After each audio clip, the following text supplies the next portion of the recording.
खांसी जुकाम हो गया है या होने वाला है, जादू जैसा काम करेगी ये रेसिपी का ड्रिंक। आपको लेना है 2 गिलास पानी और 2 गिलास पानी में आपने डालने हैं ये 4 नींबू जो कि मैंने पहले वॉश कर लिए हैं और फिर मैंने धोकर इसको 4-4 भाग में काट लिया है। 4 भाग में काट कर पानी में डाल दें।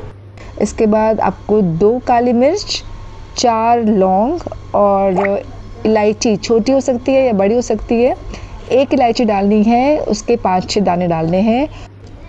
आपको इसमें ऐड करना है आधा चम्मच सेंधा नमक या नॉर्मल नमक भी डाल सकते हैं, सेंधा नमक बेटर रहेगा।